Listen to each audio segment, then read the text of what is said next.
الله أكبر. الحمد لله رب العالمين الرحمن الرحيم مالك يوم الدين إياك نعبد وإياك نستعين اهدنا الصراط المستقيم صراط الذين أنعمت عليهم غير المغضوب عليهم ولا الضالين.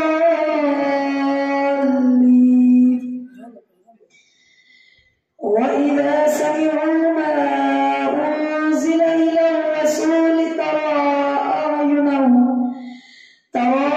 أعينهم تفيض من الدمع مما عرفوا من الحق يقولون ربنا آمنا فاكتبنا مع الشاهدين.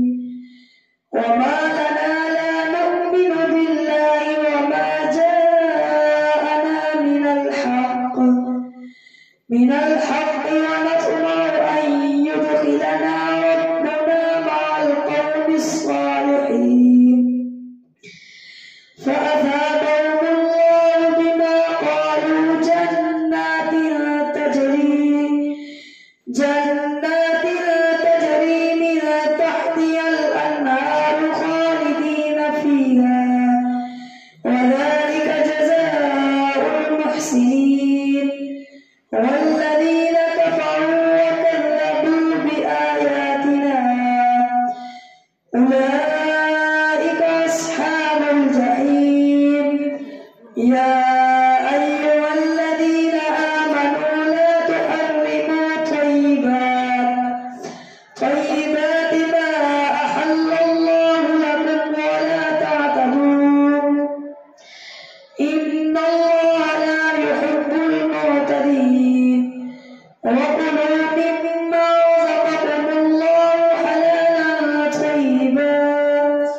واتقوا الله الذي أنتم به مؤمنون. لا يؤاخذكم الله باللغو في أيمانكم ولكن يؤاخذكم بما عقدتم الأيمان. فكفارته إطعام 10 مساكين من أوسط ما تطعمون أهليكم أو كسوتهم أو تحرير رقبة. فمن لم يجد فصيام 3 أيام ذلك كفارة أيمانكم إذا حلفتم واحفظوا أيمانكم كذلك يبين الله لكم آياته لعلكم تشكرون. يا أيها الذين آمنوا إنما الخمر والميسر والأنصاب والأزلام رجس من عمل الشيطان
الصيد من الصيد تناله أيديكم ورماحكم ليعلم الله من يخافه بالغيب فمن اعتدى بعد ذلك فله عذاب أليم. يا أيها الذين آمنوا لا تقتلوا الصيد وأنتم حرم ومن قتله منكم متعمدا فجزاء مثل ما قتل من النعم يحكم به ذوى عدل منكم هديا بالغ الكعبة أو كفارة طعام مساكين أو عدل ذلك صياما ليذوق وبال أمره عفى الله عما سلف ومن عاد فينتقم الله منه والله عزيز ذو انتقام. أحل لكم صيد البحر وطعامه متاعا لكم وللسيارة وحرم عليكم صيد البر ما دمتم حرما واتقوا الله الذي إليه تحشرون. جعل الله الكعبة البيت الحرام قياما للناس والشهر الحرام والهدي والقلائد ذلك لتعلموا أن الله يعلم ما في السماوات وما في الأرض وأن الله بكل شيء عليم. اعلموا أن الله شديد العقاب وأن الله غفور رحيم. ما على الرسول إلا البلاغ والله يعلم ما تبدون وما تكتمون. قل لا يستوي الخبيث والطيب ولو أعجبك كثرة الخبيث فاتقوا الله يا أولي الألباب لعلكم تفلحون. يا أيها الذين آمنوا لا تسألوا عن أشياء إن تبد لكم تسؤكم وإن تسألوا عنها حين ينزل القرآن تبد لكم عفى الله عنها والله غفور حليم. ما جعل الله من بحيرة. يا أيها الذين آمنوا لا تسألوا عن أشياء إن تبد لكم تسؤكم وإن تسألوا عنها حين ينزل القرآن تبد لكم عفى الله عنها والله غفور حليم. قد سألها قوم من قبلكم ثم أصبحوا بها كافرين. ما جعل الله من بحيرة ولا سائبة ولا وصيلة ولا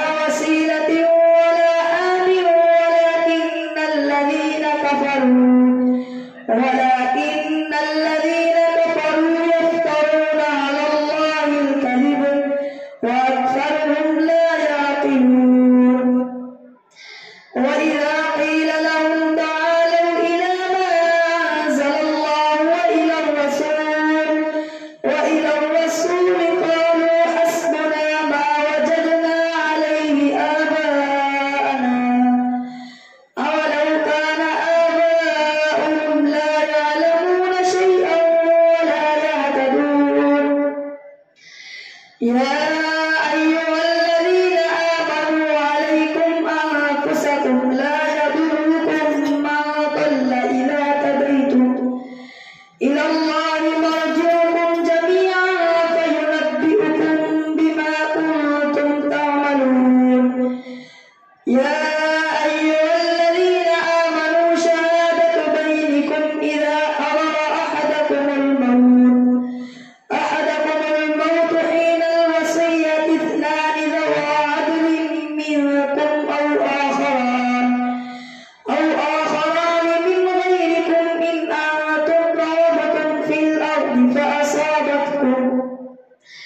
في الأرض فأصابتكم مصيبة الموت تحبسونهما من بعد الصلاة فيقسمان بالله إن ارتبتم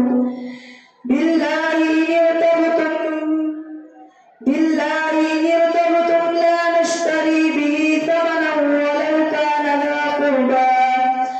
ولا نكتم شهادة الله إنا إذا لمن الآثمين فإن عثر على أنهما استحقا إثما فآخران يقومان مقامهما من الذين استحق عليهم الأوليان فيقسمان بالله لشهادتنا أحق من شهادتهما وما اعتدينا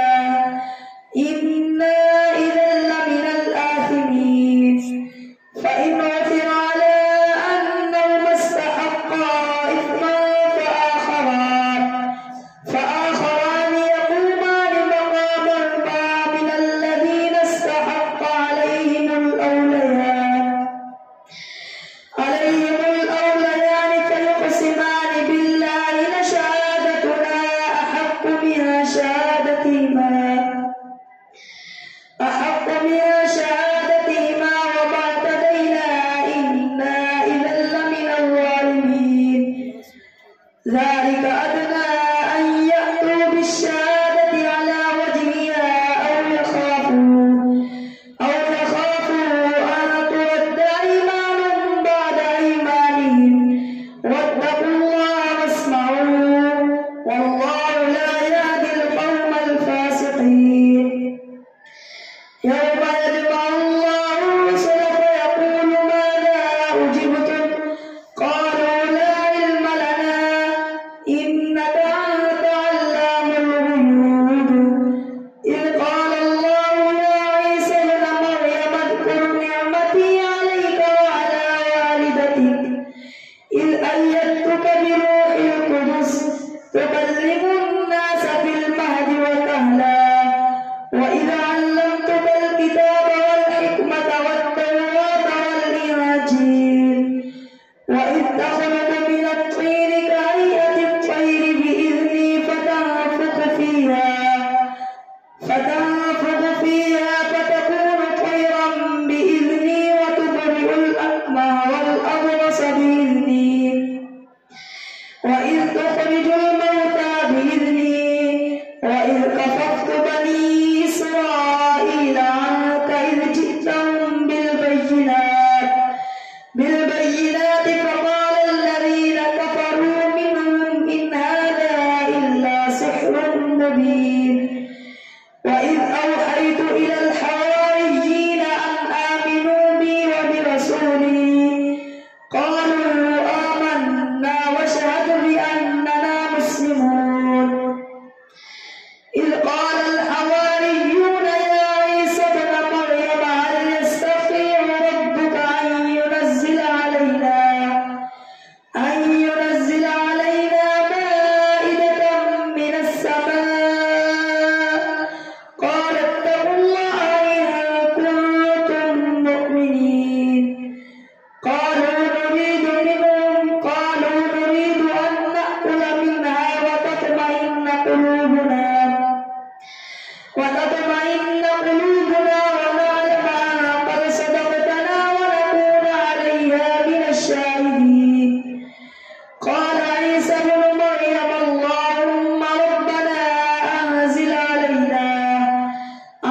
حمده الله أكبر الله أكبر الله أكبر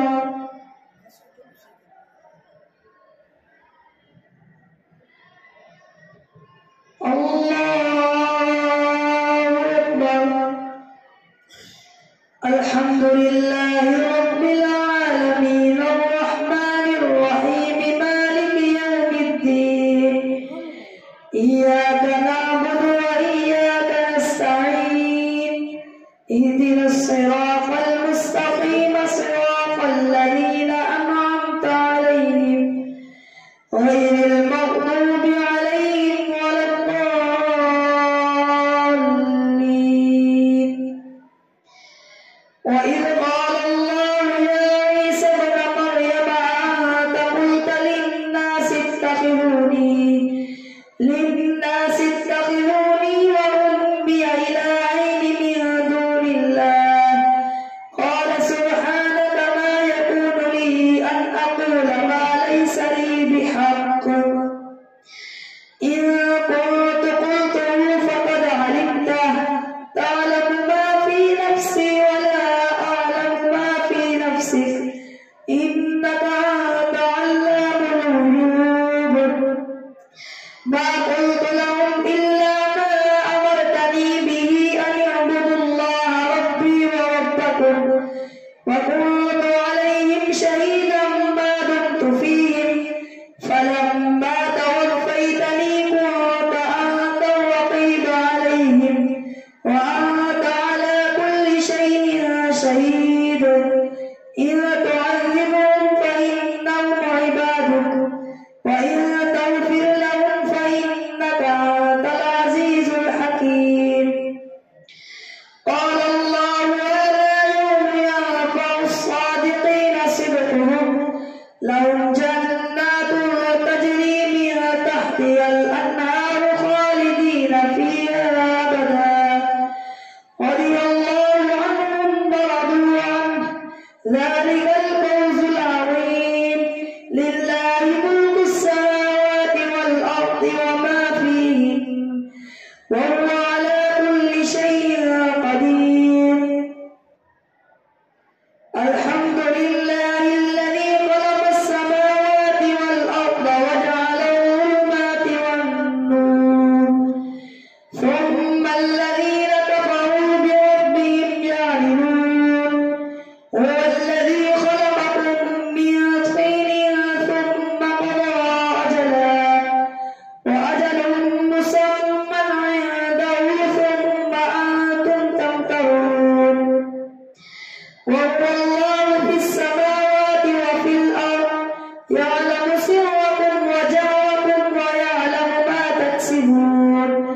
وما تأتيهم من آية من آيات ربهم إلا كانوا عنها معرضين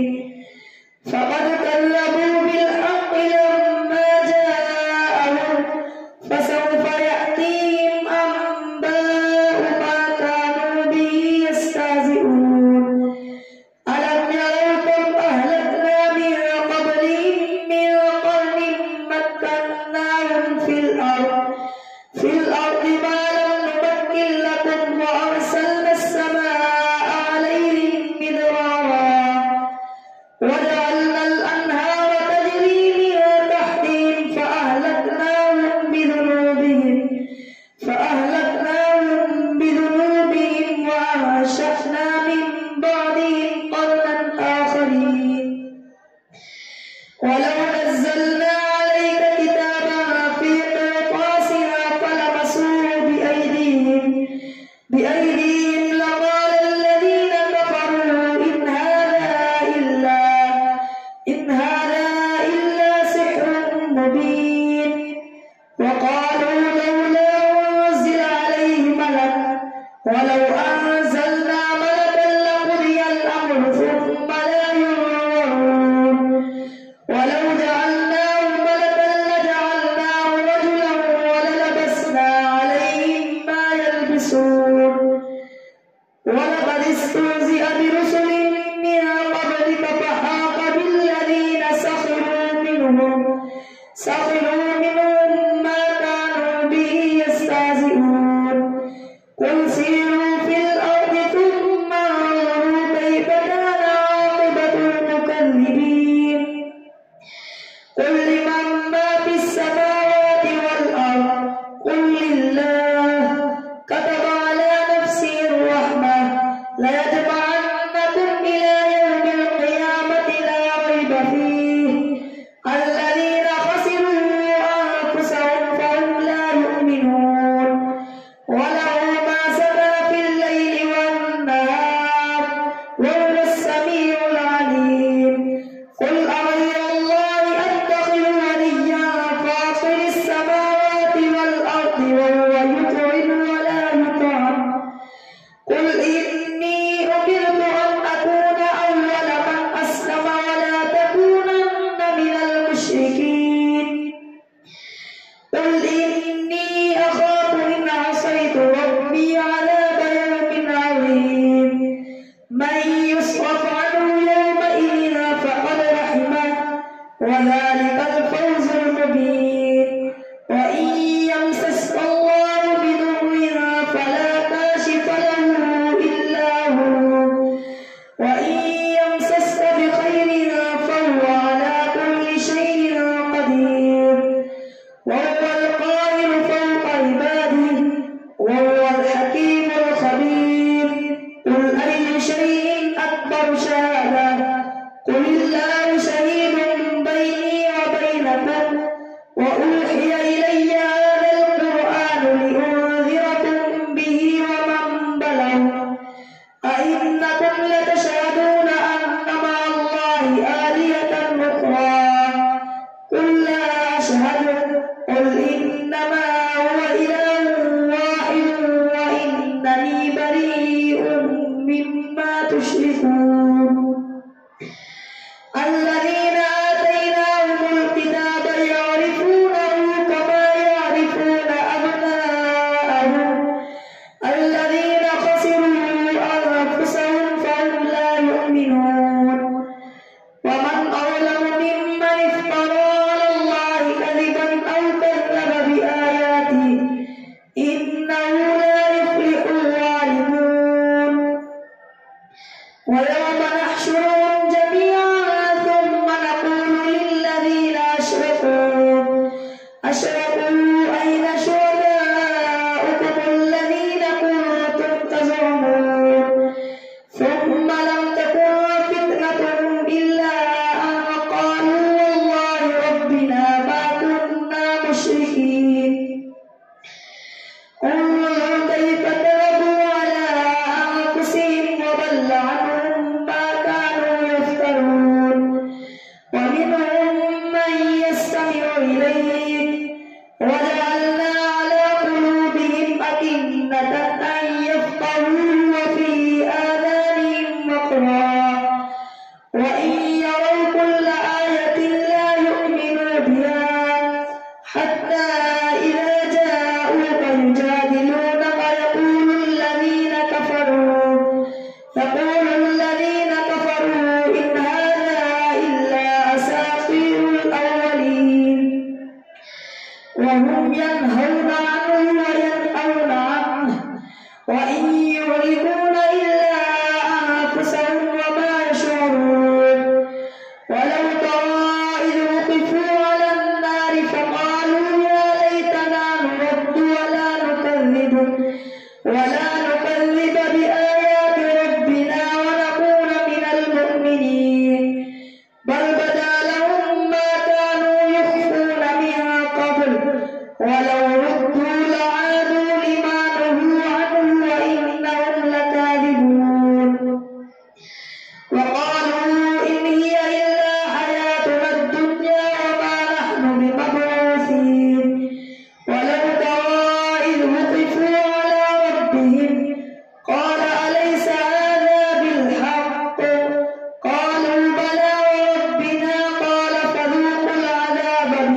ليأتيهم بآية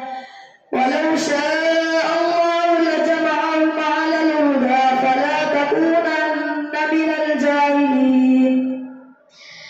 إنما يستجيب الذين يسمعون والموتى يبعثهم الله ثم إليه يرجعون